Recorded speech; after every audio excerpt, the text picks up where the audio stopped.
Hello everybody, my name is Kat Bowser and I'm your resident fantasy therapist and welcome to my channel. Those of you that are returning, thank you, welcome back. Those of you who are brand new, my name is Kat Bowser and I am a licensed therapist, but I am also a current writer. I am currently working on my first novel, Coexist Division, hopefully to be published soon. And I created this channel to both talk about not only my works, but also all of you guys' works, all the techniques and skills that go into writing and fantasy and everything in between. So if that's the kind of thing that interests you, please consider subscribing. I try to put up new videos every other week, preferably and hopefully more often as life allows. And if you guys have any suggestions for any videos or things you'd like me to talk about, please let me know. I love to discuss all things writing. So with that being said, for this section, this is actually going to be a series of 3 videos. And I would like to talk about what I feel makes a story the best kind of story there is, and that's the characters.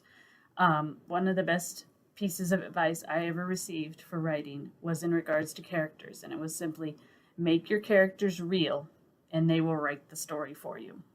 So there are a lot of different ways that people develop and create their own characters. There is a vast majority. I have seen character interviews, I have seen worksheets, and I have seen everything that falls in between.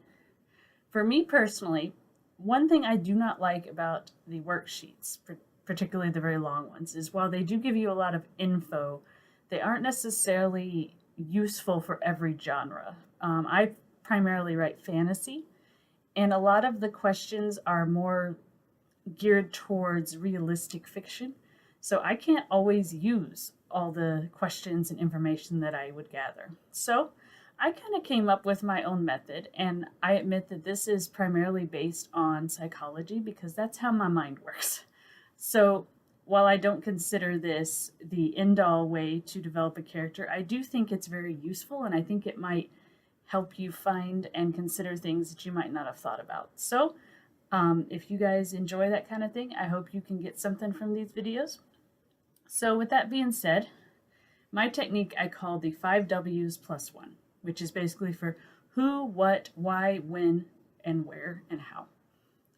And essentially, you just take each category and you run your character through a couple of questions in each category. So for this video, I'm going to talk about the what, or I'm not, sorry, not the what is later, the who and the when. So with that being said, let's start with the first one, which is the who. So who is pretty much who is your character? What is their name? What is their ethnicity? What is their sex and what is their gender? And sex and gender are not the same thing, regardless of what some people will tell you. Sex is biological. What kind of chromosomes do they have? What kind of genitals do they have? That's sex. And just for the record, not all creatures, particularly in fantasy, have to fall into the male-female category. There are creatures in the animal kingdom that can have up to 15 sexes. So if you like to explore that kind of thing, I say in fantasy and sci-fi, go for it. And even in realistic fiction, it can be fun to explore those avenues as well. So I don't like to think that people are limited. With gender, gender is a spectrum. And particularly in psychology, we actually have multiple spectrums. We have a spectrum for gender overall. We also have a spectrum for who you are attracted to sexually, who you are attracted to romantically, who are you attracted to socially, and I believe there's 6 or 7 of them. I may go into that in depth in a later video if you guys would like me to do that. But I think it's very important to establish your character's gender and their sexual orientation, even if romance is not going to be a big thing in your story. And the reason for that is because sexual orientation and gender color a person's entire world starting from when they're very, very young. Most of the time, we don't think about it because it comes completely natural. Because it is the way that we view other people. It's the way it colors the way and reasons why we find certain people attractive, why we don't find certain people attractive. And even before we are old enough to have sexual attraction, so to speak, at least in the mature form, so to speak, we do notice things. When you're little, you may, notice that, hey, that so and so in my first grade class, I think he's cute. Or, you may have friends that have divorced parents. You may have friends that have partnered parents. You may have friends that only have one parent. These are all things that children notice. So even if this isn't going to be a center point of your novel, it should be something that you, the writer, know. A lot of these things that I'm going to bring up in these videos may not even make it into your story. But I think that if you do not have them in mind, then you tend to contradict yourself at times, and your character can come across as a bit fragmented, and that usually doesn't work very well. Another portion of the who is in this person's life. So do they have family? Do they have friends?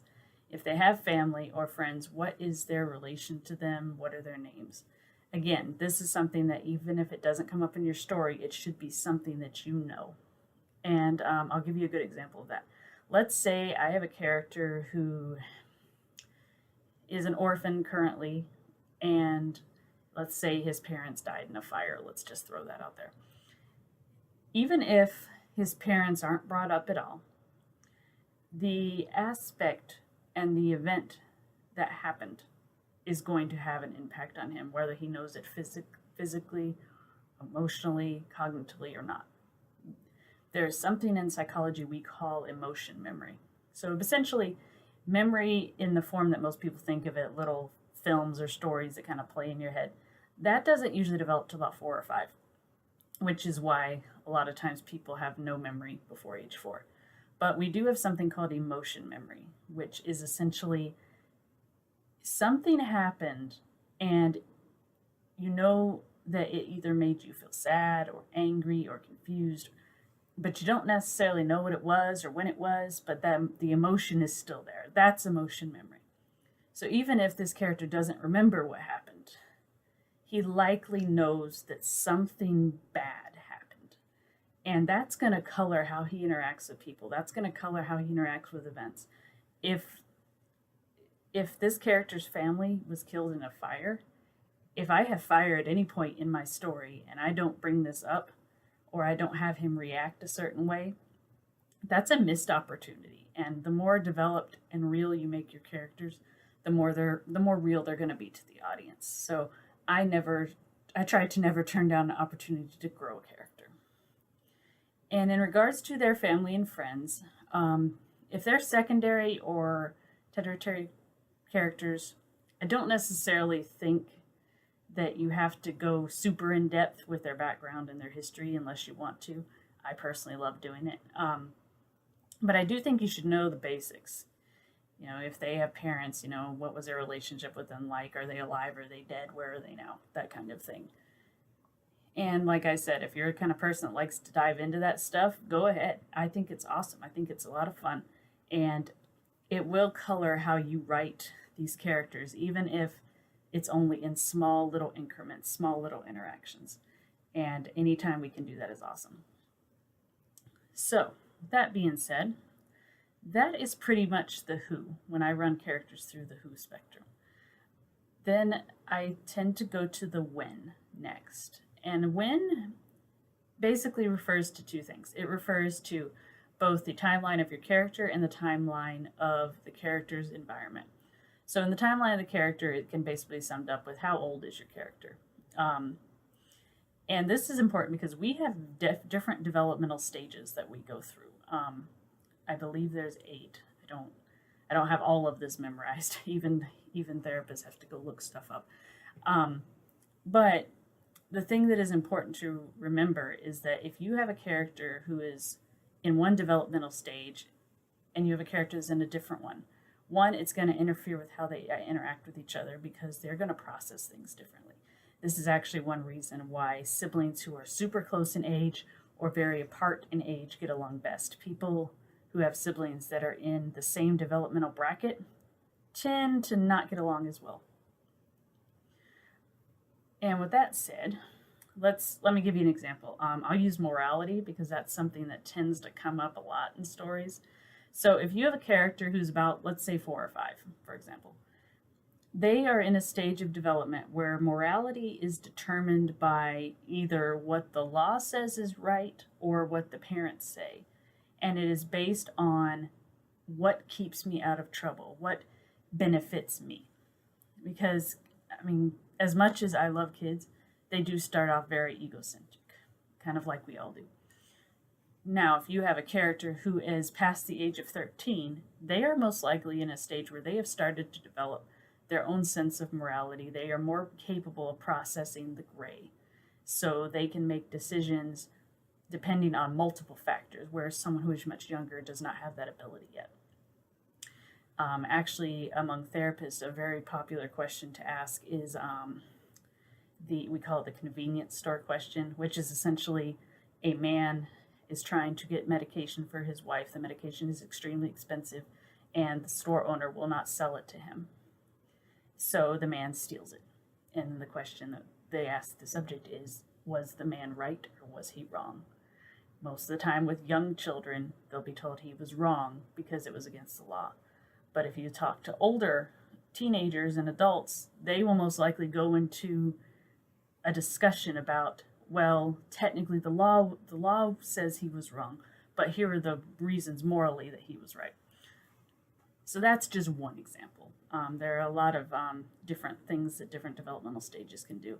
And I don't think you have to go deep in depth in all of them, but it is something to kind of keep in mind. What does your character's age mean, both psychologically, socially, culturally? Because different cultures give different rights to people depending on where they are in their age range. So that's something to consider. The other aspect of the when is the when in relation to the environment. So for this, I kind of tell people to keep in mind, how old is your character's culture or environment that they're living in? Because what we've found is that as cultures grow older and older and older and older, usually the further back we go, the less information we start to get. There's reasons why people now are still trying to figure out where civilization started and where writing began and all that lovely stuff. And so if you have a character who's in the very beginning of a cultural development, they're going to have a very different experience than someone who is in, let's say, a postmodern stage of development. And I actually recommend you guys look up, there are stages of development in a society. I believe, well, the best example I can think of is if you think of the hunter-gatherer stage, which is basically exactly what it sounds like before people really established a society and civilization. You know, they hunted, they gathered food, and that was it. And that definitely has an effect on how the culture rises, how language arises, and how people interact with each other, how social standing starts. Whereas if you have someone who is in, like, say, the Bronze Age, you have people that are gathered together, you have people that are starting to learn how to use armor and all kinds of other things that I'm not going to get into because I'm not a historian. But that is something else that I think is important to consider in the when. Again, even if you don't go into depth about it, you developing your culture is going to be reliant on you knowing where they are in that timeline. So those are basically the who and the when of my little run-through test. I hope I can post another video later this week where we'll go into the rest of these aspects. If you guys enjoyed this video, please let me know. If you guys have other questions or suggestions, I am always open to them. And I appreciate you guys showing up and listening and visiting my channel, and I hope to see you again soon. Thanks.